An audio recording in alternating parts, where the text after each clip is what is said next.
Now it's time to consider a second kind of reasoning, namely inductive argumentation. It turns out that all arguments are either one or the other. Arguments are either deductive or inductive.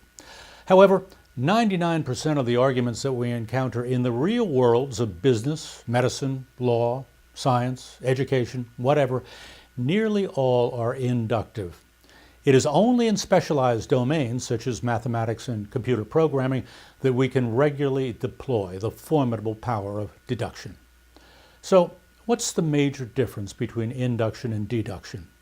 It lies in the way their premises support their conclusions.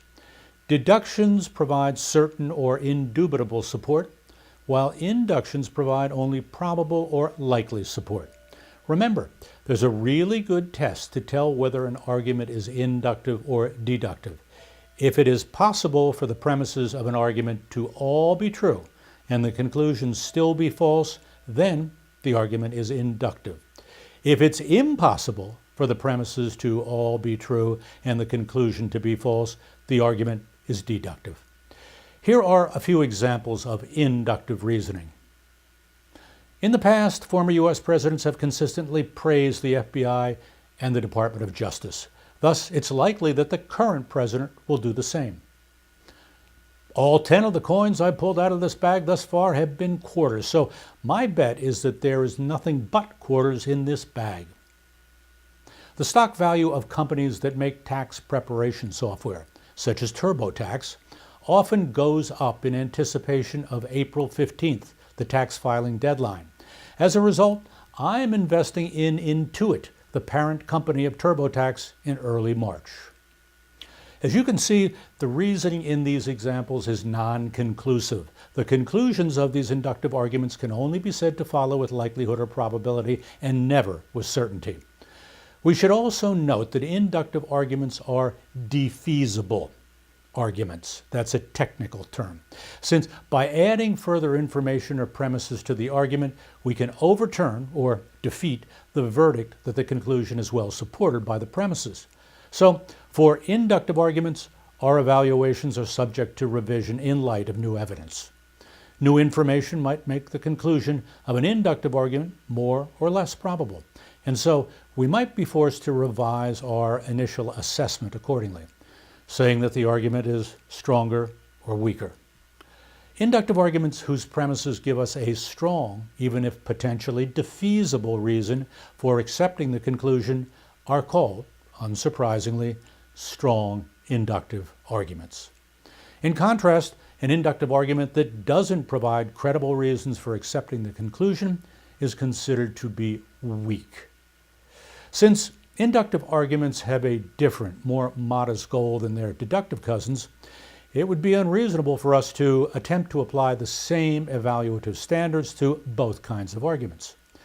That is, we can't use the terms valid and sound in reference to inductive arguments.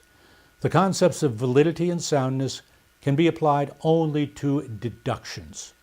A deductive argument is an argument whose conclusion is supposed to follow from its premises with absolute certainty, thus leaving no possibility that the conclusion doesn't follow from the premises. But inductive arguments can't guarantee their conclusions. From a strictly logical perspective, all inductive arguments are invalid. But that does not mean that they are useless. Far from it.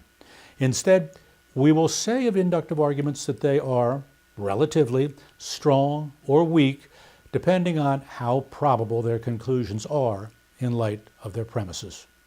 One inductive argument is stronger than another when its conclusion is more probable than the other, given their respective premises. Clearly, the strength or weakness of an inductive argument admits of degrees. The more probable the conclusion, the stronger the induction. And we'll discover when we probe more deeply into the nature of inductive inferences, their probability often hinges upon the reliability of the inductive pattern or form of reasoning that's chosen to present the inference. The inference might take the form of an inductive generalization or a causal argument or even reasoning by analogy. More on that in another lecture. As with the concept of validity in deductive inferences, the concept of strength is not, by itself, enough to render an inductive argument acceptable. You'll remember, we needed to add the concept of soundness to our evaluative criteria for deductions, which is a result that we obtain when we couple valid deductive form with all true premises. For inductive arguments, we'll need to add the concept of cogency to our evaluative criteria. A cogent argument is a strong inductive argument that has all true premises. We'll be applying the concept of cogency frequently when we examine inductive forms in a future learning module.